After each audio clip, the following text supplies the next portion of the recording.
ଛୋଟ କଥାଟେ କହିବି। ଏ ଫୋନଟା ଯେତେବେଳେ ଗୁରୁଜୀ ତମ କତିକି ଦେଲେ ଯେ ସମସ୍ତେ କହିବେ ପ୍ରଥମେ କମଳାକାନ୍ତ ଗୁରୁଜୀ ଗୋଟେ କହିଲେ ଯେ ତମ ପ୍ରଶ୍ନ ପଚାରୁଥିଲେ ମୁଁ ସେଥିରେ ଆସି ଜଷ୍ଟ ଶୁଣୁଥିଲି କେହି ସମସ୍ତେ କହିବା ପାଇଁ ପ୍ରକରଣ ନଥିଲେ ମୁଁ ଜମା ସେ ଦୃଷ୍ଟି ଦେଖିବାକୁ ପାଇଲିନି। ପରବର୍ତ୍ତୀ ମୁହୂର୍ତ୍ତରେ ଯେତେବେଳେ ଜଣକ ଦିଆହେଲା ଯେ ସମସ୍ତେ କହିବ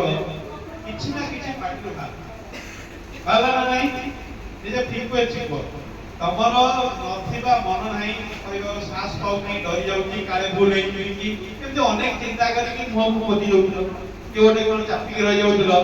ଏମିତି କରୁଥିଲ ନା ନାହିଁ। କିନ୍ତୁ ଯେତେବେଳେ କୁହା ହେଲା ଯେ ତମ ଫୋନଟା ଧରା ହେଲା ତମେ କିଛି ହେଲେ କହିବ ତାପରେ ସମସ୍ତେ କହିବ କିଛି ଅସୁବିଧା ବି ମଧ୍ୟ ଫିଲ୍ କରିବେ ସେ ସାହସଟା ଆସିଥିଲା କି ନଦୀ ଦେଖିଛ ନଦୀରେ ଡଙ୍ଗା ଅଛି ନା ଡଙ୍ଗାରେ ଆମେ ଯାଉଥାଉ ଡଙ୍ଗାଟା ଯେତେବେଳେ ବୁଡ଼ିବ ଆମେ କଣ କରିବା ପ୍ରାଣ ଚେଷ୍ଟା କରିବା ନା ନାହିଁ ପ୍ରାଣ ଚେଷ୍ଟା କରିବା ନିହାତି ନହେଲେ ହାତ ବାଡ଼େଇକି ଉଳୁକୁ ଲାଗିଲା ଏଇ ଆମର ଉଦ୍ଦେଶ୍ୟ ନାହିଁ। ନଦୀର ନାବିକ ସଦାବେଳେ ଟିକେ ଶୁଣିବା ତାପରେ କହିବା ନଦୀର ନାବିକ ଯେତେବେଳେ ଡଙ୍ଗାଟା ନେଇକା ଯାଉଥିବ ସେ ସଦାବେଳେ ଠାକୁରଙ୍କୁ ଡାକେ କେମିତି ମୋ ଡଙ୍ଗାଟା କୂଳରେ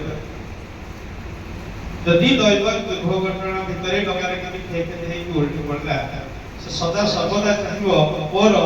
ଯେତେ ଆରୋହୀ ଅଛନ୍ତି କେମିତି ମୁଁ କୂଳକୁ ଲଗେଇବି ନିଜ ଜୀବନକୁ ସେ ବାସି ଲଗେଇବ। ଠିକ ତମ କଥା ସେ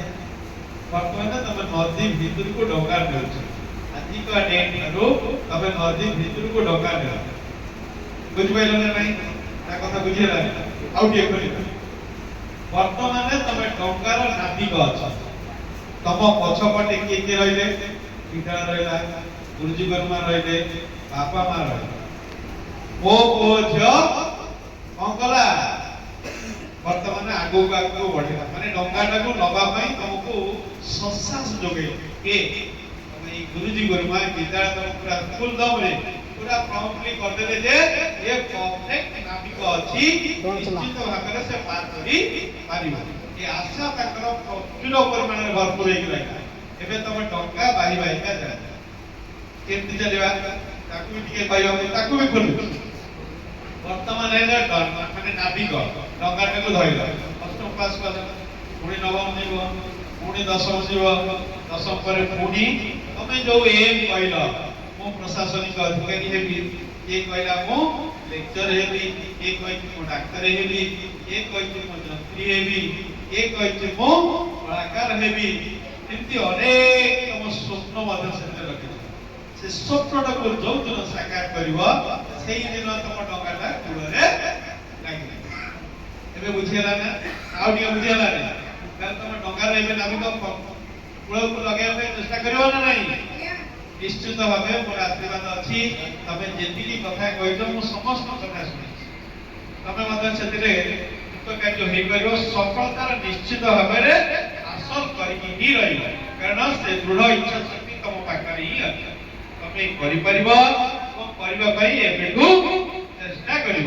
ନିଶ୍ଚିତ ଗୁରୁଜୀ ଗୁରୁମା ମାନଙ୍କର ଆଶୀର୍ବାଦ ଅଛି ରହିବ ସବୁଠୁ ତମର ଆଦ୍ୟ ଗୁରୁ ଆଉ ଗୁରୁମା କିଏ ବାପା ମା ତାଙ୍କ କଥାକୁ କେବେ ବି ଆଦରିବନି କେବେ ବି ଅଣାୟତ କରିବନି ଜାଣିଛ ତମେ ଯେତେବେଳେ ଛୋଟ ଥିଲ ପଇସା ଚାପୁଡା କେତେବେଳେ କଣ ନଦୀ ପକଉଛ ତାର ଠିକଣା ନାହିଁ ତଥାପି ତମ ବାପା ମା କିଛି କହନ୍ତି ଠିକ ସେଇ ରକମ ତମ ଗୁରୁଜୀ ଗୁରୁମା ଭଲ ଉଦ୍ଦେଶ୍ୟରେ ମାରନ୍ତି ମୁଁ କହୁଛି ମୋ ଲାଇଫ ଏଇ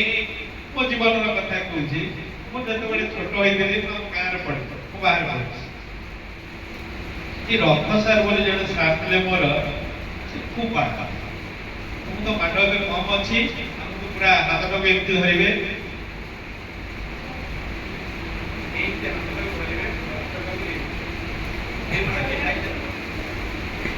ଧରିବେ ଯେତେଟା ଭୁଲ ଇଣ୍ଟୁ ଦୁଇ ଦଶଟା ଭୁଲ ଦଶରେ 20 ଏମିତି ହାତଟା ଦେଖେଇଥିବ ସେ ହେଲେ ଏ ମାଡ଼ ଖାଇଥିଲେ ମୁଁ ତ ଗୁରୁଜୀ ଗୁରୁମା କେତେବେଳେ ଟିକେ ଚପରାଟେ ମାରି ଦଉଛନ୍ତି ନହେଲେ ଗୋଟେ ପାହାଚ ପକେଇ ଦଉଛନ୍ତି ତା ପରବର୍ତ୍ତୀ ମୁହୂର୍ତ୍ତରେ ମୁଁ ଦେଖିଛି ପ୍ରାୟ ସମୟ ଦେଖେ ଯଦି ମାରି ଦେଇଥିଲେ ପରବର୍ତ୍ତୀ ସେପଟେ ମନ ଦୁଃଖ କଣ ପାଇଁ ଥାଏ ସାମ୍ନାରେ କହିଲେ ତମେ ସେଟା ବୁଝିପାରିବନି ସେଟା ପରବର୍ତ୍ତୀ ମୋତେ ଆଗୁଆ ଟିକେ ମାରିଦେଲି